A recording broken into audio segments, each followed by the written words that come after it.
I am Julianne Parker, 29 years old, and I never thought my own sister would sabotage the happiest day of my life. After spending $5,000 on my dream designer wedding cake, I watched in horror as Ashley Bennett, my 22-year-old sister, deliberately knocked it over at the banquet hall. Why? Because I refused to buy her a loft apartment as a gift.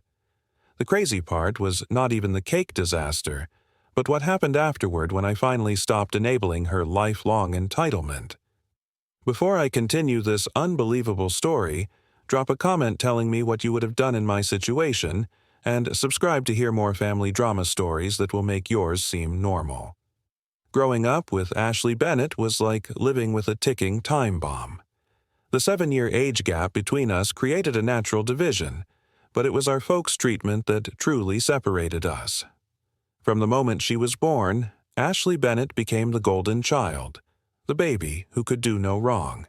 Meanwhile, I was expected to be the responsible one, the example setter, the one who should know better. Our childhood home in suburban Pennsylvania was comfortable but not extravagant. Dad worked as an engineer while Mom taught elementary school. We had everything we needed, but luxuries were earned, not given. At least that was the rule for me. For Ashley Bennett, the rules were different. When I was 16, I wanted a used car. I spent 2 summers working at the local ice cream shop, saving every penny until I could afford a beat-up Honda with 150,000 dimananim on it.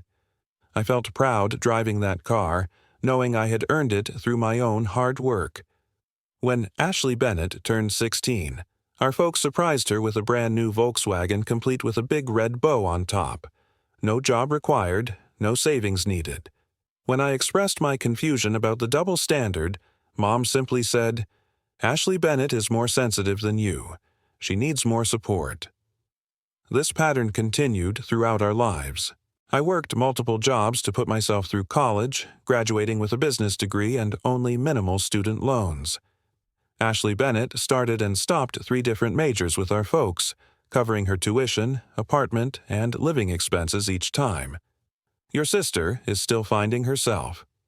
My father would explain when I questioned why they kept financing her indecision. Not everyone knows their path as early as you did. Julianne Parker.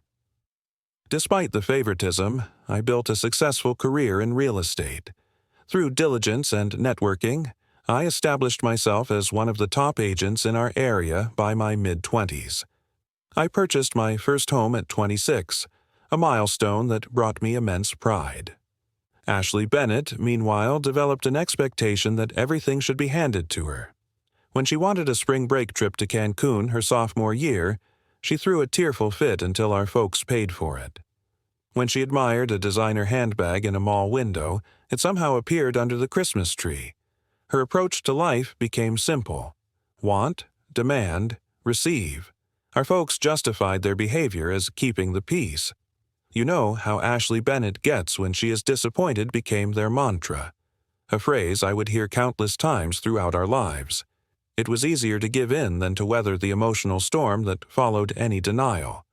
As adults, the pattern only intensified. Last year, Ashley Bennett decided she needed a newer car because her 5-year-old Volkswagen was embarrassing her. After our folks hesitated, she stopped speaking to them for 3 weeks. They eventually gave in, helping with the down payment on a luxury SUV she clearly could not afford on her part-time barista salary. When she wanted to join her friends on a 2-week European vacation, she expected me to contribute. "You make so much money selling those big houses," she argued. "What is a couple thousand to you?" When I refused, she spread rumors among our extended family that I had become selfish since finding success. The kitchen was thick with tension, a feeling I could almost taste. Ashley Bennett's voice vibrated through the air, brittle and demanding. The clink of dishes shattered the silence as I braced myself for the storm. My best friend's name hung there, ripe with expectation, almost crackling like static. It felt as if the family spotlight shifted, that familiar heat of resentment wrapping around us. Did I really think Ashley Bennett would take this quietly? What was at stake if I finally stood my ground? 3 years ago, I met Jordan, a level-headed architectural engineer with a sense of fairness that felt like a breath of fresh air. Coming from a family with healthy boundaries, he became my rock. After witnessing one of Ashley Bennett's explosive tantrums over a concert, he said, "Your folks are setting her up for disappointment." How right he was. Instead of the world catering to her whims, it should teach her consequences. With Jordan's unwavering support, I slowly built the courage to say no. But guilt still crept in, whispering, what kind of sister would leave her behind? Yet, he reminded me, real love sometimes means stepping back. Our engagement only shifted the family dynamics further. For once, the spotlight was on me, and Ashley Bennett didn't like it one bit. "I assumed I would be your maid of honor," she declared as if family ties alone qualified her. But I knew better. Amanda, my best friend, had been my lifeline through thick and thin. I should have set my boundaries firm, but I caved. I made Ashley Bennett a bridesmaid, attempting to maintain peace. But looking back, I see the signs. Every dress fitting, every venue visit, a chance for Ashley Bennett to turn the focus back to her. Most days in the planning phase should have been bursting with joy. Jordan and I had saved for 2 years for a wedding that reflected our love story. Yet nothing could prepare me for the bombshell Ashley Bennett would drop on my wedding day, leveraging it all in the most dramatic way imaginable. Did I finally have the strength to push back? Or would I let the cycle repeat itself, yet again? The answer loomed closer than I ever expected, ready to challenge everything I believed about family, love, and boundaries. We picked a stunning, historic mansion, with sprawling gardens that felt like stepping into a fairy tale. The vibe was modern elegance woven with timeless charm, just like the love story between Jordan and me. My dress, a custom masterpiece that captured the essence of our bond. It celebrated Jordan's architectural eye while nodding to my vintage dreams. But there was one element that outshone them all: the designer wedding cake. This wasn't just any dessert. My grandmother, a legendary baker, had passed down her cherished recipe book before leaving this world 5 years ago. She had one request: make my champagne buttercream for your special day. It was a recipe tied to our family's heart, a spark of joy that would set the tone for our marriage. For 6 months, I worked closely with a talented baker to recreate that magical buttercream, tasting each sample until it whisked me back to her kitchen, filled with the warm scent of love and memories. The designer wedding cake rose like a grand skyline, a 5-tiered marvel complete with hand-piped details reflecting our venue's architectural beauty. The $5,000 price tag wasn't just about the luxury, it was a tribute to my grandmother's legacy. But not everyone saw it that way. Ashley Bennett burst in during our cake tasting, and it felt like a storm brewing. $5,000 for something everyone's just going to eat anyway, she scoffed, her voice cutting through the air sharp enough for the baker to notice. Must be nice to throw money around like that. What she didn't grasp was the meticulous planning behind it. Jordan and I had sacrificed and saved for this day, prioritizing what truly mattered to us, like this cake. My heart sank. Did she think this was about flaunting my success? Or was it about the love and memories baked into every layer? As I hesitated, the room was thick with tension. Would I rise to defend our choices and reclaim my joy, or allow Ashley Bennett's entitlement to overshadow my special day? The question hung in the air, waiting for an answer, just like the delicate scent of rain drifting through the open windows. We had declined a live band in favor of a DJ chosen seasonal flowers to reduce costs and limited our guest list to 120 people instead of the larger celebration we initially envisioned. As a bridesmaid, Ashley Bennett created constant friction. When I selected sage green dresses for the bridal party, she complained that the color washed her out. When I arranged a weekend at a mountain cabin for my bachelorette party, she pushed for a more expensive trip to Las Vegas. When the makeup artist created a subtle, elegant look for the bridal party, Ashley Bennett insisted her own makeup be more dramatic to stand out. Throughout all this, I kept reminding myself that this tension was temporary. What mattered was starting my life with Jordan, building our future together. We were saving for our first home as a married couple, carefully setting aside money from each paycheck for a down payment on a property we could grow into. Despite Ashley Bennett's behavior, I had still offered to help her with her own housing situation. After college graduation, she had struggled to find full-time employment that could support her desired lifestyle. When she mentioned wanting to move out of our folks' house into her own apartment, I agreed to co-sign her lease application, knowing her limited credit history and part-time income would make approval difficult otherwise. I had even created a moving fund for her, setting aside $2,000 to help with security deposits, furniture, and initial expenses. This was not an insignificant amount for me, even with my real estate success. Jordan and I lived comfortably, but were far from wealthy, especially with our wedding expenses and home savings goals. "You are more generous than I would be," Jordan commented when I told him about the moving fund. "After how she treats you, I am surprised you still want to help her." "She is my sister," I replied. "I want her to succeed, even if we do not always get along. Maybe having her own place will help her grow up a bit." 3 weeks before our wedding, Ashley Bennett asked me to meet for coffee. I assumed she wanted to discuss some last-minute bridesmaid details, perhaps her hairstyling or shoes. I could never have predicted what she actually wanted. We sat at an outdoor table at our local coffee shop, the spring sunshine warming the air around us. Ashley Bennett was uncharacteristically quiet as she stirred her elaborate iced coffee concoction, avoiding eye contact. Finally, she looked up.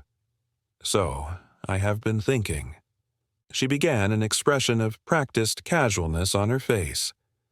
"You know how I have been talking about moving out of Mom and Dad's place?" I nodded, assuming she wanted to discuss the lease co-signing I had already agreed to. "Well, I found this amazing loft apartment downtown. It is perfect, Julianne Parker. 2 bedrooms, updated kitchen walking distance to all the best restaurants and shops." "That sounds nice," I replied cautiously, sensing where this might be heading. "Have you talked to the leasing office about application requirements?" Ashley Bennett laughed a short, sharp sound. "Oh, I'm not looking to lease it. It is for sale. $1.2 million. I nearly choked on my coffee. "Ashley Bennett, that is way outside your budget. Even with a good job which you do not currently have, that would be stretching yourself too thin."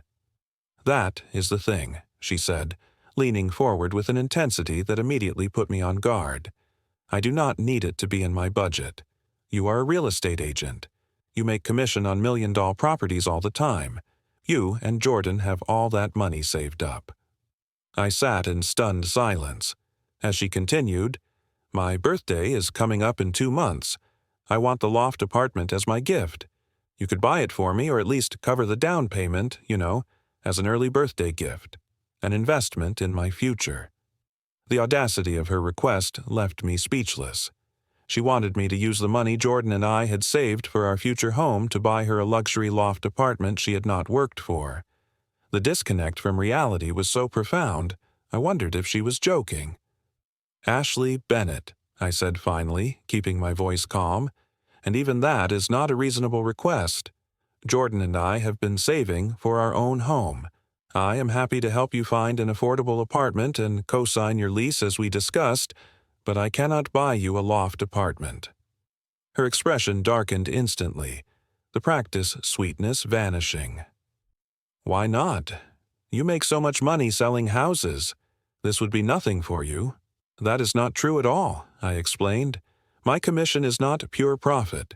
I have business expenses, taxes, and my own financial goals. Jordan and I have worked hard for every dollar we have saved." "You are so selfish," she snapped, gathering her purse. "You always have been. You have everything. The career, the perfect fiancé, the big wedding, and you cannot even help your own sister with one thing." As she stormed away from the table, I had a sinking feeling that this request was far from over. With our wedding day approaching, I feared Ashley Bennett had just set a collision course that would impact more than just our already strained relationship. That evening, I recounted the coffee shop conversation to Jordan, still in disbelief at the magnitude of Ashley Bennett's request. We sat on our apartment balcony, the spring evening cool enough to require light jackets, but pleasant enough to enjoy the outdoor space we loved. $1.2 million, Jordan repeated, shaking his head for a birthday present. Does she have any concept of money at all? Apparently not, I sighed, curling my legs underneath me on our patio chair, and she genuinely seemed to believe it was a reasonable ask, like I have been hiding millions of dollars and just refusing to share with her out of spite. Jordan reached over to take my hand, his thumb racing calming circles on my palm. This is what concerns me about your family dynamics, Cass. Your folks have created this expectation in her that everything should be given freely without work or consequence. I know, I admitted, but what do I do now? Our wedding is 3 weeks away. I do not want this tension hanging over everything. You maintain your boundary, Jordan said firmly. Clear, compassionate, but firm. We cannot set the precedent that her outlandish demands will be met just to keep the peace. 2 days later, my folks invited us for Sunday dinner, a standing family tradition whenever possible. I knew Ashley Bennett would be there and suspected she had already shared her version of our conversation with our folks. The moment we walked through their front door, the tension was palpable. Mom greeted us with hugs that felt slightly stiffer than usual. Dad asked about wedding details with forced enthusiasm. Ashley Bennett sat at the dining table scrolling through her phone, not bothering to look up when we entered. During dinner, the conversation remained superficial until my father cleared his throat, a sign he was about to address something uncomfortable. Julianne Parker, he began, setting down his fork. Your sister mentioned that she found a nice condominium downtown. She thought you might be willing to help her with it. The careful phrasing told me everything I needed to know. Ashley Bennett had presented a watered-down version of her demand, positioning herself as the reasonable party seeking modest assistance rather than someone demanding $1 million gift. Yes, she asked me to purchase a $1.2 million loft apartment for her as a birthday present. I clarified, making sure the actual request was clear. I explained that was not possible. My mother's eyebrows shot up, suggesting Ashley Bennett had indeed misrepresented our conversation. Well, perhaps there is a compromise, she offered, glancing nervously between us. Maybe you could help with a down payment on something more modest. Ashley Bennett finally looked up from her phone. I really love that particular building. The location is perfect, Ashley Bennett, I said gently. I am already helping you with your housing situation. I have agreed to co-sign your lease application and set aside money to help with moving expenses. That is what I can realistically offer right now. But you are a real estate agent, she countered, as though repeating this fact would somehow transform my financial reality. You sell expensive houses every day. I sell them for other people, I explained patiently. On commission after business expenses, taxes, and saving for our own future, Jordan and I cannot afford to buy you a luxury loft apartment. What about a loan, then? My father suggested, ever the mediator. Perhaps you could help her secure financing. Jordan shifted beside me, and I could sense his growing frustration with my family's inability to recognize the unreasonableness of the request. With her current income and credit history, Ashley Bennett would not qualify for a loan on a property of that value, I explained, using my professional knowledge to address the suggestion, and co-signing a mortgage of that size would put our own financial future at risk. So, you are just saying no. Ashley Bennett's voice took on the dangerous edge I recognized from childhood, the precursor to a storm of emotion. After everything this family has done for you, the statement was so divorced from reality that I almost laughed. Everything the family had done for me, I had worked for everything I had, while Ashley Bennett had been continuously supported well into adulthood. I am saying, I will help in ways that are financially responsible for everyone involved, I clarified. I can help you find an apartment in your actual price range. I can co-sign that lease. I can contribute to moving expenses, but I cannot buy you a $1 million loft apartment." "You know," my mother interjected, her voice taking on the pleading tone I had heard countless times throughout our childhood. "The wedding is so close. Maybe we could just table this discussion until after. We all want your special day to be perfect, Julianne Parker." The implication was clear. Give in to keep the peace or risk wedding day drama. It was the same pattern that had played out my entire life. The expectation that I would bend to avoid Ashley Bennett's emotional outbursts. "There is nothing to table," I said firmly. "I have made my position clear. I am happy to help Ashley Bennett in ways that make financial sense, but purchasing a luxury loft apartment is not one of them." For the remainder of dinner, Ashley Bennett maintained a cold silence, responding to direct questions with minimal words. As Jordan and I prepared to leave, my mother pulled me aside. "You know how she gets when she is disappointed," she whispered her standard refrain whenever Ashley Bennett did not get her way. "Maybe you could at least look at some other options with her, something more affordable that you could help with." "Mom," I said, feeling a lifetime of frustration rising to the surface, "I am getting married in 3 weeks. I have my own future to think about. I've already offered Ashley Bennett reasonable help. If that is not good enough for her, then that is something she needs to work through herself." The week before the wedding became increasingly tense. Ashley Bennett showed up late to the final dress fitting, complained loudly during the rehearsal dinner, and made passive-aggressive comments whenever I was within earshot. "Hope your cake is worth every penny," she remarked during the venue walkthrough, since apparently money only matters when it is something for me. "Be careful," she said as we discussed banquet hall seating. "Things have a way of falling apart when people are selfish." At the time, I took these as empty threats, the verbal lashing out of someone used to getting her way. I never imagined she would actually follow through on the implied sabotage that she would turn my wedding day into a battleground for her perceived injustice. But looking back, all the warning signs were there, flashing red in a pattern I had become too accustomed to seeing. The day before my wedding arrived, with the kind of perfect spring weather that brides dream about. Sunshine streamed through scattered clouds, temperatures hovered in the low 70s, and a gentle breeze carried the scent of blooming flowers across the venue grounds. It felt like even nature was celebrating our union. The cake delivery was scheduled for 3 p.m. Jordan and I arrived early to meet the baker and ensure everything was set up correctly in the designated corner of the banquet hall. The cake table had been positioned in a prominent location where natural light from the tall windows would highlight its details throughout the evening. When the bakery van pulled up, I felt a surge of excitement. After months of planning, tasting, and design revisions, I was finally going to see the culmination of this deeply personal project. The baker and her 2 assistants worked with meticulous care, assembling the 5 tiers on site to ensure nothing would be damaged in transit. As each layer was positioned, I found myself blinking back tears. The bottom tier featured delicate architectural details mimicking the venue's historic columns. The second showcased hand-piped flowers reminiscent of my grandmother's garden.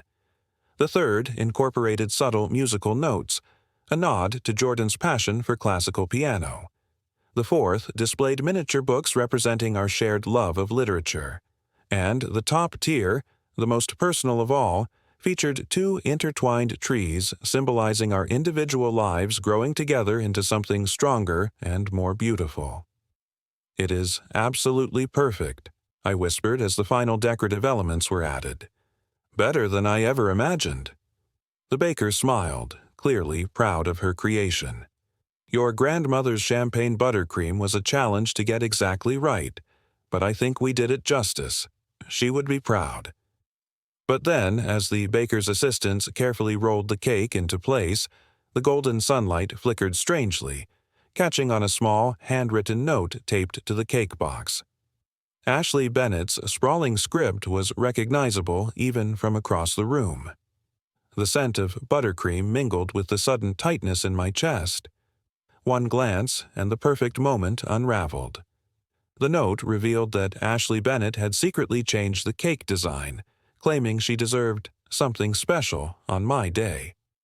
Just like that, the centerpiece turned into a quiet battleground. How could she do this?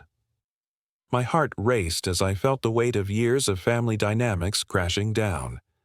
I had worked so hard to create a day that was truly mine, yet here was Ashley Bennett, demanding the spotlight once again. The tension in the air was palpable. Would I let her take this from me? As I stood there, the world around me faded. The laughter of guests preparing for the celebration, the rustle of leaves in the gentle breeze, all drowned out by the storm brewing inside me. I had to confront this. I had to stand my ground. Enough is enough, I thought, my resolve hardening. I would not let Ashley Bennett's entitlement dictate my happiness any longer. This was my wedding day, and I deserved to celebrate it without her shadow looming over me. With a deep breath, I approached the cake, my heart pounding. It was time to reclaim my moment. After confirming the cake was stable and perfectly positioned, we left it in the capable hands of the venue staff.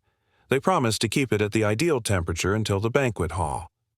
That evening, during our rehearsal dinner at a nearby restaurant, I noticed something strange about Ashley Bennett. She was unusually quiet. Instead of her usual dramatic flair, she sat back, observing everyone with a blank expression. When it was time for the traditional toasts, she declined to speak, claiming she was saving her thoughts for the banquet hall. At that moment, I felt a wave of relief wash over me, grateful to avoid her passive-aggressive comments. My wedding day dawned beautifully, just like the day before. The bridal suite buzzed with excitement as my bridesmaids and I prepared. Hairstylists and makeup artists worked their magic while champagne flowed and soft music played in the background. Amanda, my maid of honor, kept everything running smoothly, ensuring I stayed calm and present.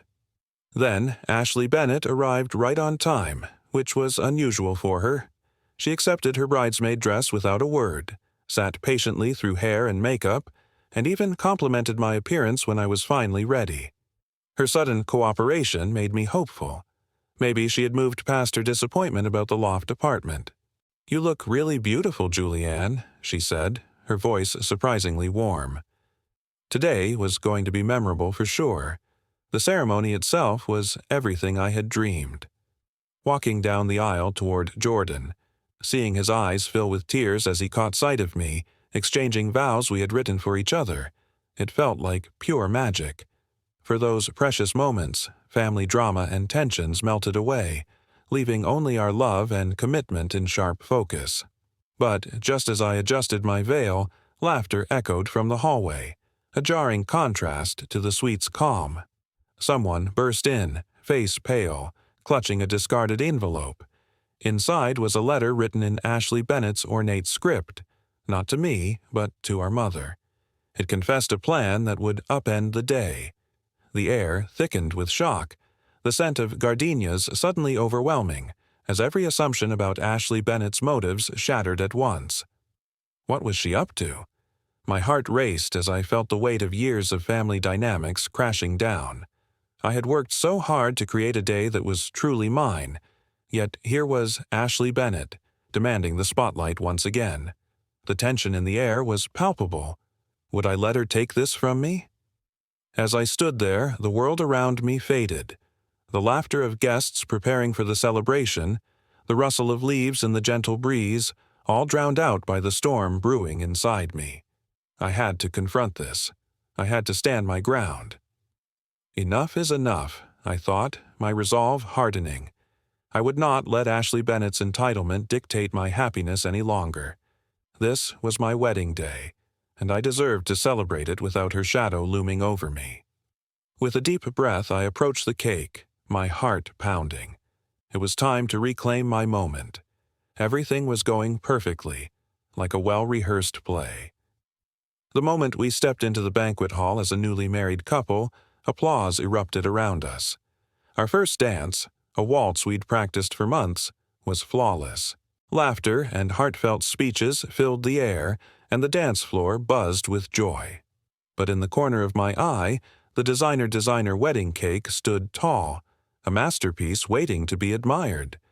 Guests wandered over, snapping photos, marveling at its intricate details. The cake cutting was set for 8:30, just before some of the older folks would leave.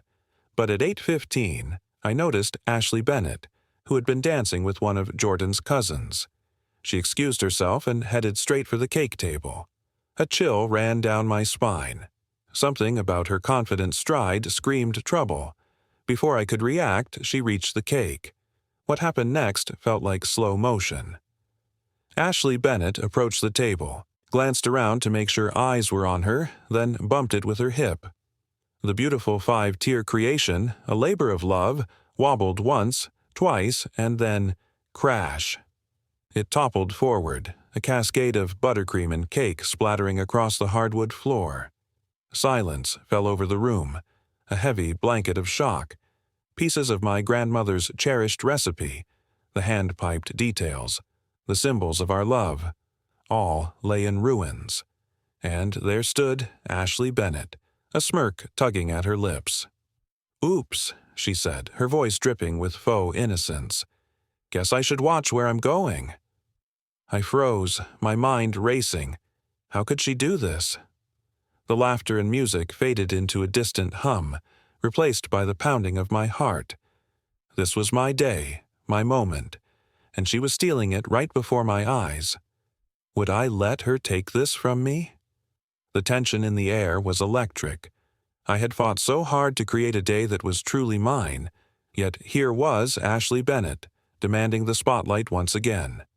I felt the weight of years of family dynamics crashing down. I had to confront this. I had to stand my ground. Enough is enough, I thought, my resolve hardening. I would not let Ashley Bennett's entitlement dictate my happiness any longer. This was my wedding day, and I deserved to celebrate it without her shadow looming over me. With a deep breath, I approached the wreckage of the cake, my heart pounding. It was time to reclaim my moment. Jordan appeared at my side, his hand finding mine and squeezing gently in support. My mother rushed over, not to address the deliberate sabotage, but to attempt damage control in her typical fashion. You know how she gets when she is disappointed. She whispered urgently in my ear as though this explained and excused the deliberate destruction of something so meaningful on my wedding day. In that moment, something shifted inside me. A lifetime of accommodating Ashley Bennett's tantrums, of making excuses for her behavior, of sacrificing my own boundaries to keep the peace all crystallized into perfect clarity. This was not a childish outburst or a momentary lapse in judgment. This was a calculated act of malice designed to punish me for not giving her what she wanted. Yet, I did not react. I did not cry or yell or cause a scene that would further disrupt our wedding. Instead, I squeezed Jordan's hand back, took a deep breath, and addressed our guests. "Well, it looks like we will be serving cake a little differently than planned," I said, maintaining a calm I did not feel. "Please enjoy the dessert bar while we get this cleaned up." Our wedding coordinator and venue staff immediately began addressing the mess. Several of Jordan's family members who had witnessed the clearly intentional nature of the accident stepped in to help. My friend Amanda quickly organized the dessert bar service to compensate for the lost cake. Throughout it all, I maintained my composure, refusing to let Ashley Bennett's actions define our wedding day. We continued with the banquet hall dancing and celebrating with our guests, who thankfully focused on our joy rather than the cake disaster. But inside, I was done. Done with the enabling, done with the excuses, done with sacrificing my own well-being to accommodate someone who had never shown me the same consideration. As Jordan and I shared our last dance of the evening, I made a decision that would forever change my relationship with my sister and folks.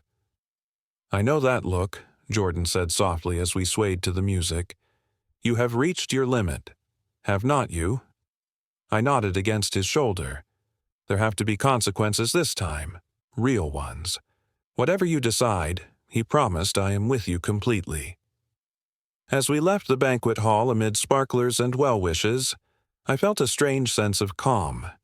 The cake disaster, while painful, had given me the clarity I had been searching for throughout my adult life. It was time to stop enabling behavior that would only grow more destructive if left unchecked. After the last guest departed, and we returned to our hotel suite, I kicked off my wedding shoes and sat cross-legged on the bed, my beautiful gown pooling around me like a cloud. Jordan loosened his tie and sat beside me, neither of us quite ready to process the day's events. "I keep thinking about her face," I said, finally breaking the contemplative silence. "She was proud of what she did, Jordan. Proud of ruining something that meant so much to me." "I know," he replied, taking my hand. "The question is, what do you want to do about it? We leave for our honeymoon tomorrow. We could just disconnect, enjoy our trip, and deal with all this when we get back." I shook my head, a plan already forming. "No, this needs to be addressed now before she has time to spin the narrative. But I am not going to yell or cry or give her the emotional reaction she wants." Jordan nodded, understanding my intention. "Strategic rather than emotional." "Exactly," I confirmed. Ashley Bennett has never faced real consequences for her actions. Our folks have always cushioned her from the natural results of her behavior, but I will not do that anymore. I reached for my laptop and opened at the screen, illuminating my determined expression. First, I logged into my bank account and accessed the special savings account I had labeled Ashley Bennett's Moving Fund. With a few clicks, I transferred the $2,000 back into our main savings account. The tension in the loft apartment is suffocating. Julianne Parker's laptop screen glows ominously, the sent email lingering in the air like an unanswered question. Just as a flicker of relief washes over her, her heart sinks. A notification flashes. Ashley Bennett's name.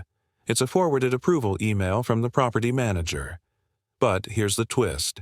Ashley Bennett had secretly submitted a backup application, co-signed by their mother just days earlier. Shock grips Julianne as the realization hits her.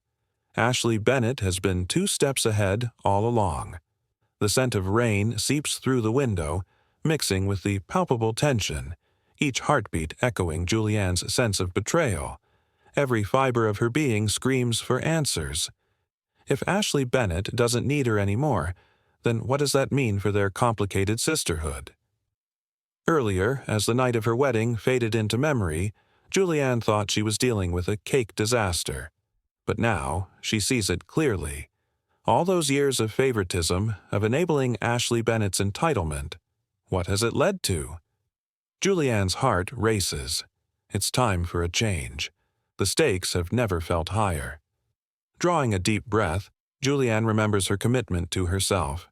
This vicious cycle must end.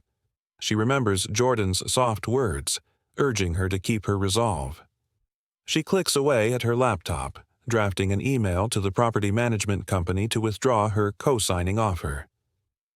"We can't send the message that her behavior is acceptable," she tells Jordan, determination lining her voice. "She can't ruin my wedding day and still expect my support." Jordan nods, drawing her close. It's not vindictive. It's about accountability. But as Julianne sends the email, her phone buzzes incessantly with texts from her folks. "It was just a cake," her mother insists. "Don't make a big deal of this." But Julianne can't let it slide any longer. Despite the chaos, she must stand her ground. With a steady hand, she types a response. "I've pulled my co-sign on Ashley Bennett's lease and taken back the moving fund. It's time for her to face the consequences of her actions." A sense of peace washes over her. The storm may be brewing, but now she stands ready to face it head-on. How much longer can Ashley Bennett hide behind their folks? The pattern has broken, and it finally feels like freedom is in sight. I will be unavailable for further discussion as we will be on our honeymoon. Love you both. I turned off my phone immediately after sending the message, knowing they would attempt to call and convince me to change my mind. Tonight was for Jordan and me, the beginning of our marriage, not for managing family drama. "Do you think they will understand?" Jordan asked as I set my phone aside. Probably not immediately, I admitted. They have spent 22 years making excuses for Ashley Bennett's behavior. That will not change overnight. But maybe this will be the beginning of something new for all of us. The next morning, before heading to the airport, I turned my phone back on to find dozens of missed calls and messages. Ashley Bennett had apparently discovered my withdrawal from her lease application almost immediately, as she had been checking the status obsessively. Her messages ranged from incredulous to furious. "Did you seriously pull your cosign? That is so petty," I said. "I was sorry about the stupid cake. You cannot do this to me. I already told everyone about my new place. Mom and Dad are going to cosign for me instead. So, your little revenge plan failed." My folks' messages were more measured, but carried the same underlying expectation that I would relent. "Julianne Parker, we understand you are upset, but this seems extreme. Your sister made a mistake. We all make mistakes. Please reconsider. Ashley Bennett was counting on moving into that apartment next month. Call us when you land. We can work this out as a family." I showed the messages to Jordan, who shook his head in disbelief. They still do not get it, do they? They see your response as revenge rather than a logical consequence. That is because they have never allowed natural consequences to play out, I explained. Every time Ashley Bennett does something wrong, they rush to fix it for her, which only reinforces that her actions have no real impact. Julianne Parker stepped onto Maui's lush, humid tarmac, her heart racing with anxious hope. The sun broke through the clouds, but her excitement was short-lived. As she checked her phone, her inbox lit up, not with messages from her folks or her sister, Ashley Bennett, but from Jordan's mother. The message revealed shocking secrets about Ashley's sabotage at their wedding, unraveling a web of manipulation Julianne never saw coming. The salty air suddenly felt heavy, her honeymoon shifting from a blissful escape to a confrontation. Years of family drama collided with unexpected truths, leaving her breathless. As Julianne and Jordan settled into their oceanfront suite, the sound of waves crashing against the shore was a stark contrast to the storm brewing in her heart. "Do you think this will make any difference?" Jordan asked, concern etched on his face. "Honestly, I don't know," she replied, her voice barely above a whisper. "But I'm done playing the role of the family scapegoat. It's time for change." Days passed and responses trickled in. Her father, usually the voice of reason, acknowledged that maybe they had been too quick to excuse Ashley's behavior. But her mother, defensive as ever, she clung to the old ways. Ashley's messages were a whirlwind of anger and tearful apologies, a reflection of her first taste of real consequences. Julianne felt a mix of pity and resolve. What they didn't know was that Julianne had taken decisive action. She had discreetly reached out through her professional network to confirm the details of Ashley's rental application. The truth was about to surface, and Julianne was ready to confront the family patterns that had held her back for too long. As the sun dipped below the horizon, painting the sky in hues of orange and pink, Julianne felt a sense of calm wash over her. This was her moment.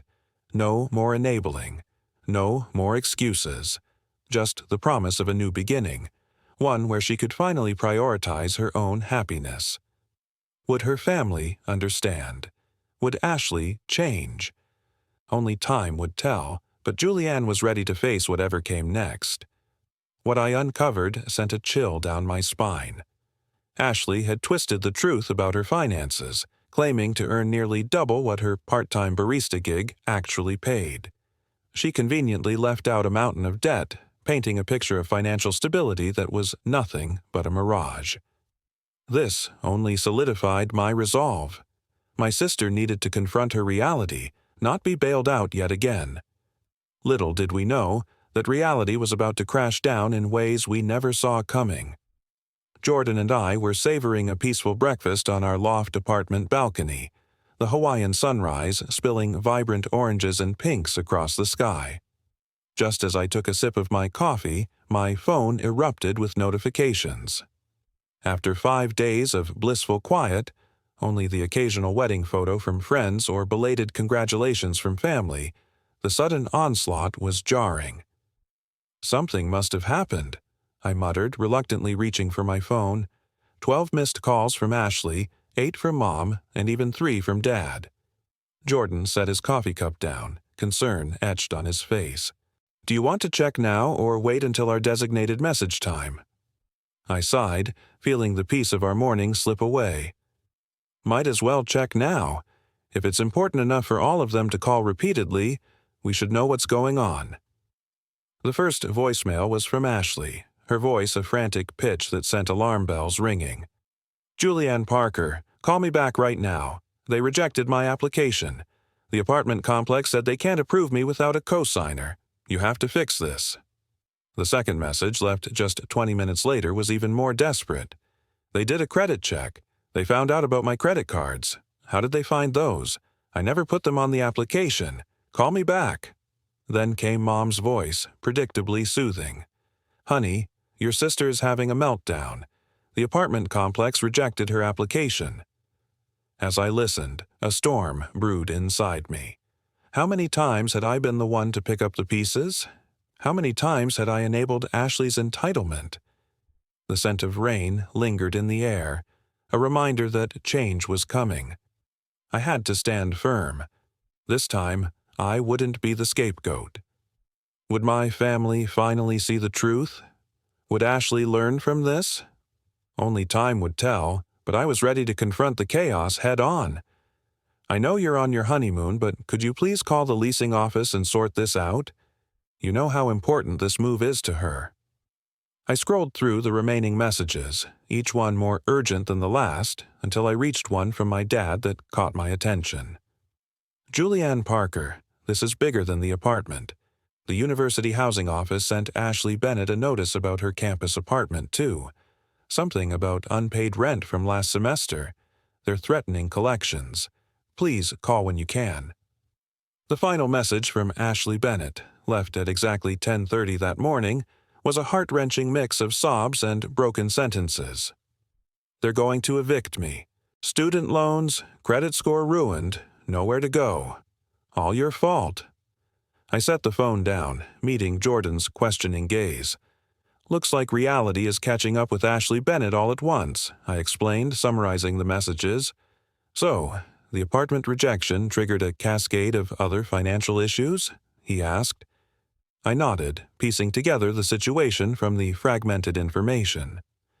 When the apartment complex rejected her application, they sent a formal notice explaining why. That prompted her to check her credit report, which apparently revealed things she's been hiding or ignoring.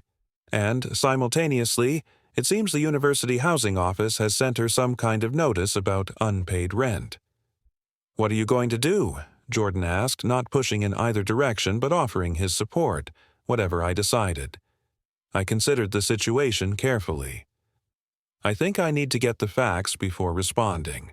Ashley Bennett tends to catastrophize, and my folks enable that behavior by immediately jumping into crisis mode. Let me make a few calls to understand what's actually happening." First, I called the leasing office of the apartment complex, identifying myself as a real estate agent, inquiring about their application requirements. As I waited for the call to connect, I felt a storm brewing inside me. How many times had I been the one to pick up the pieces? How many times had I enabled Ashley Bennett's entitlement? The scent of rain lingered in the air, a reminder that change was coming. I had to stand firm. This time, I wouldn't be the scapegoat. Would my family finally see the truth? Would Ashley Bennett learn from this? Only time would tell, but I was ready to confront the chaos head-on. Without mentioning Ashley Bennett specifically, I was able to confirm that they had recently implemented stricter credit requirements due to an increase in tenant defaults. Applications with significant unreported debt or inconsistent income verification were being automatically rejected. Next, I contacted a colleague in the financial advising field asking hypothetical questions about student housing and unpaid rent. She explained that many universities had tightened their policies post-pandemic, actively reporting housing debt to credit bureaus and being more aggressive about collections. Armed with this information, I finally called my father, knowing he would provide the most objective account of the situation. "Dad, it is Julianne Parker. What exactly is happening with Ashley Bennett?" He sighed heavily before answering. "It all blew up this morning." Ashley Bennett received an official rejection letter from the apartment complex at 8:30. They cited her limited income, poor credit history, and lack of a cosigner as reasons for denial. When she saw the credit history part, she checked her credit report for the first time in years. Apparently, she has maxed out 3 credit cards we did not know about, missed payments on her car loan repeatedly, and has not been paying her portion of the university housing costs for her final semester. "And what about the university notice?" I prompted. "That came by email at 10:30 this morning. Because she has not been paying her housing fees, the university is canceling her spring graduation and placing a hold on her transcripts until the balance is paid. They are also referring the account to collections if not paid within 30 days. The full picture was becoming clear. Ashley Bennett's financial house of cards was collapsing, and for the first time my folks were seeing the extent of her irresponsibility. "How much does she owe in total?" I asked. "From what we have pieced together, about $22,000 across all the debts. The university housing is $8,000 of that." I whistled softly. "And I am guessing she expected you and Mom to pay it all." "She did," he admitted, his voice heavy with realization.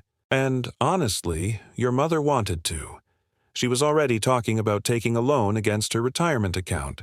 But after your email, I have been thinking a lot about the patterns we have created. I stopped her from making any financial moves until we had a chance to think this through." This admission surprised me. My father had always followed my mother's lead when it came to Ashley Bennett prioritizing peace over accountability. "That is unexpected," I said carefully. "What made you reconsider?" There was a long pause before he answered. "The cake, Julianne Parker. I saw what happened at your wedding. Everyone did. It was not an accident, and pretending it was has been eating at me.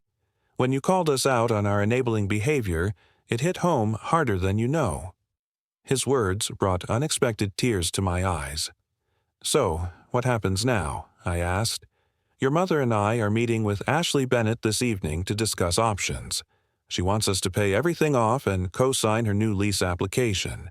I am less convinced that is the right approach. Would you like my thoughts?" I offered, careful not to push too hard on this fragile new awareness. "Please," he replied.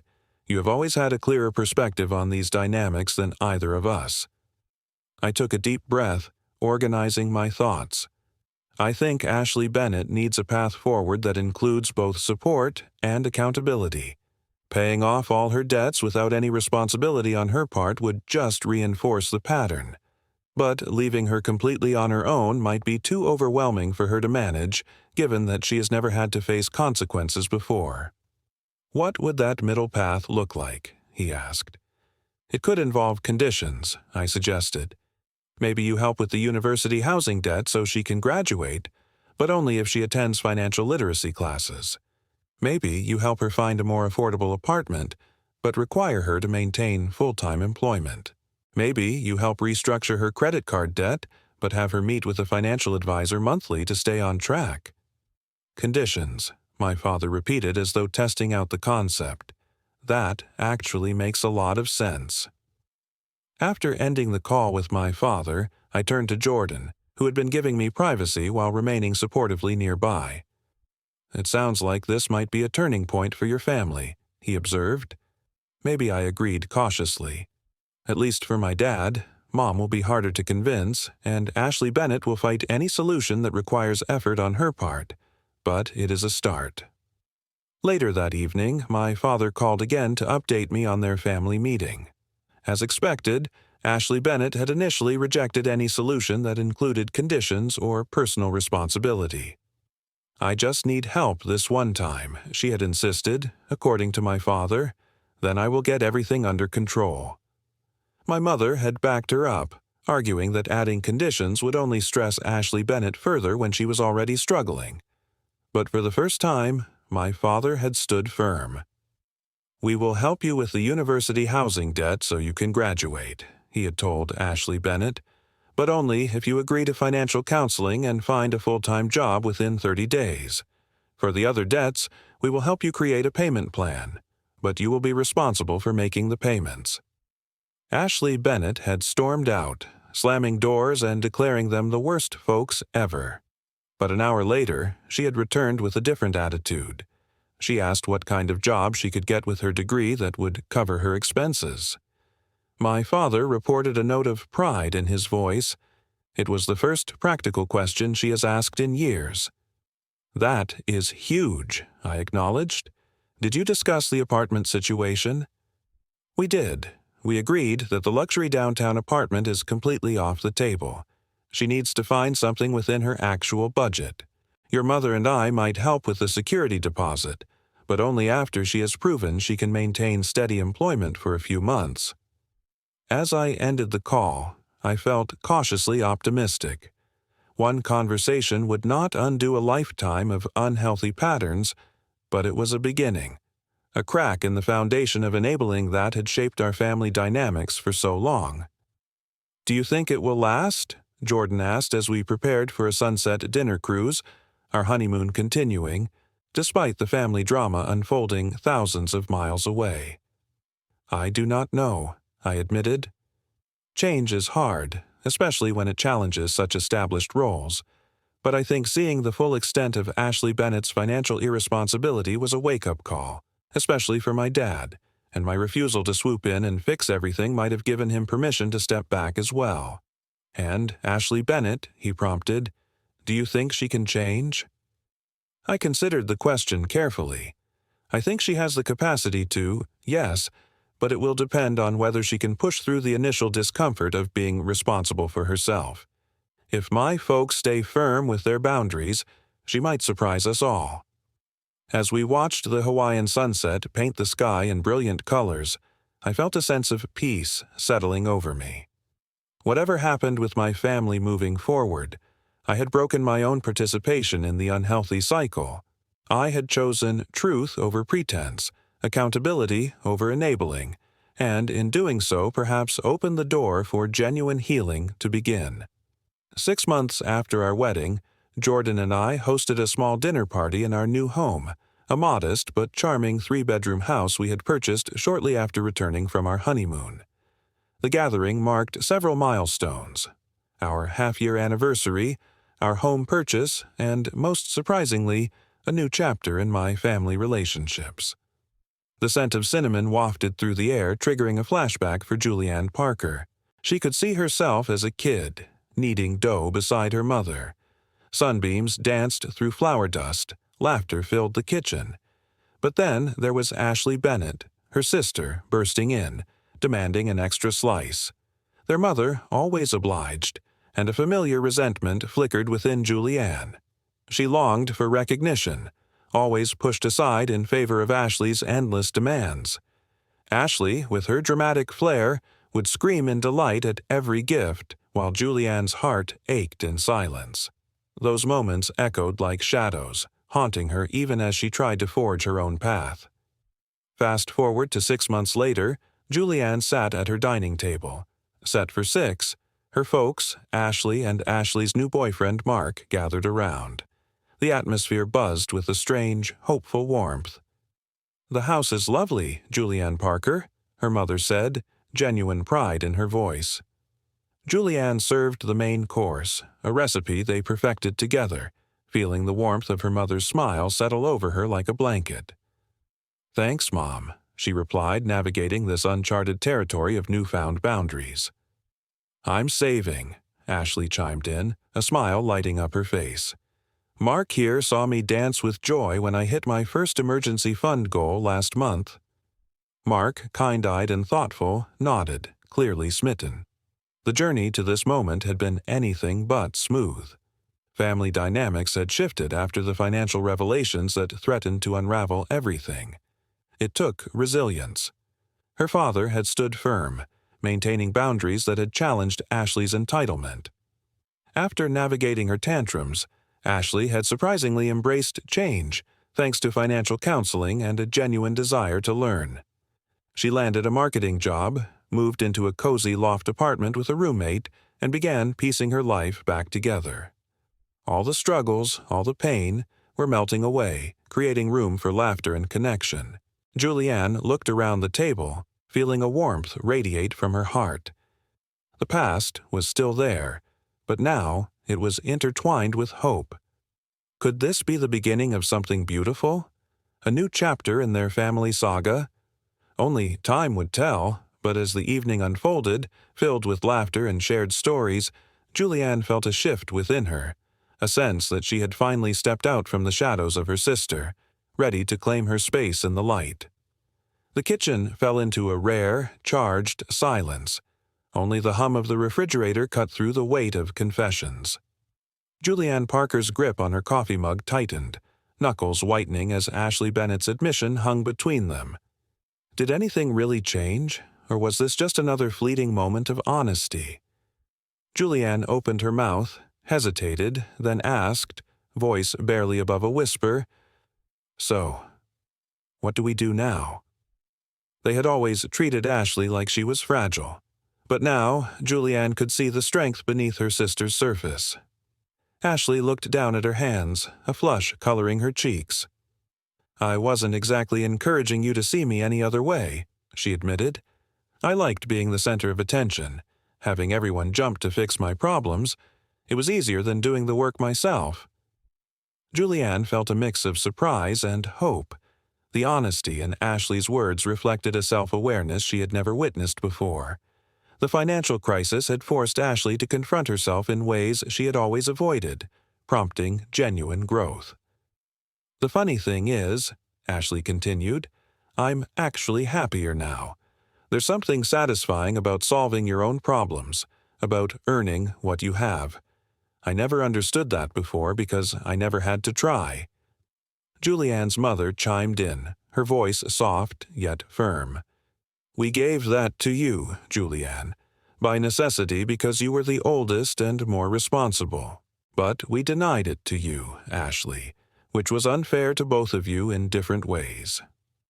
As the conversation flowed, Julianne felt layers of old hurt and resentment melting away. Not completely, not all at once, but enough to glimpse the possibility of a healthier relationship with both her sister and her folks. The boundaries she had established after the wedding hadn't destroyed their family as she had feared. Instead, they had created space for new, more authentic connections to form. When Jordan, her father, and Mark joined them on the deck, bringing coffee and lingering over conversation until stars twinkled in the night sky, Julianne was struck by how different this gathering felt from any in their family history. There was a genuineness to their interactions, a mutual respect that had previously been absent. After their guests departed, Jordan and Julianne settled on the couch, his arm around her shoulders as they decompressed from the evening. The scent of rain lingered in the air, a reminder of the storm they had weathered together. Could this be the turning point they all needed? A moment of clarity that could reshape their family dynamics? As the night deepened, Julianne felt a flicker of hope. Maybe, just maybe, they were on the brink of something beautiful. The dim glow of the patio lights flickered, casting shadows over the table where Julianne Parker sat, heart racing. Then she noticed it, a crumpled envelope discreetly sliding from her sister, Ashley Bennett's, hand to the surface. The laughter died, replaced by an eerie silence as the tension in the air thickened. Was there a family secret hidden there? Something that turned Ashley's relentless drama into a protective shield? Julianne was struck by the thought. All those years of frustration and resentment suddenly felt misplaced. As she stared at the envelope, a rush of emotions coursed through her. Was she the one owed an apology? Or was it Ashley, craving validation through material gifts, clinging to her favored status? The scent of rain hung in the air now, a soft reminder of the emotional storm brewing between them. "Why do you always think you deserve more?" Julianne blurted, a mix of anger and care bubbling up. Ashley's response was a mix of offense and vulnerability, revealing her fears and pressures. Maybe this was the moment they could change everything. Julianne had made tough choices before, establishing boundaries post-wedding that had once felt isolating. But now, those boundaries might just allow for real connection and understanding. "Do you think our folks ever realize the damage their favoritism caused?" Julianne asked, looking deeply into Ashley's eyes. There was silence. The ambient sounds of the evening faded, replaced by the heavy weight of truth. After their folks came back from preparing coffee, the mood shifted. With Jordan, her father, and Mark joining their conversation, the air began to lighten. Maybe this was a turning point, a moment that would finally reshape their family's dynamics for good. Would they finally leave behind the baggage that had held them hostage for so long? As the stars twinkled overhead and the scent of rain intensified, Julianne felt a flicker of hope. Could they really be on the brink of something beautiful? The night stretched on, filled with laughter and genuine connection, and for the first time in years, Julianne could see a path forward. Could Ashley be ready to shed the weight of entitlement and embrace authenticity? In the end, it was clear. Breaking old family patterns took courage, patience, and a willingness to face uncomfortable truths. But perhaps, just maybe, they had begun their journey toward a more loving, honest relationship. And who knew? The sincerity this night brought might even pave the way for Ashley to step out of that emotional shadow and into the light. Julianne Parker stood in the calm of her loft apartment, the clocks ticking, pulsing like a heartbeat in the quiet. Outside, rain tapped gently against the window, releasing that fresh, earthy scent that wraps you in nostalgia. Her sister, Ashley Bennett, sat across from her. Tears pooled in Ashley's eyes, sparkling in the soft light, but then she took a deep breath, finally murmuring an unfiltered apology.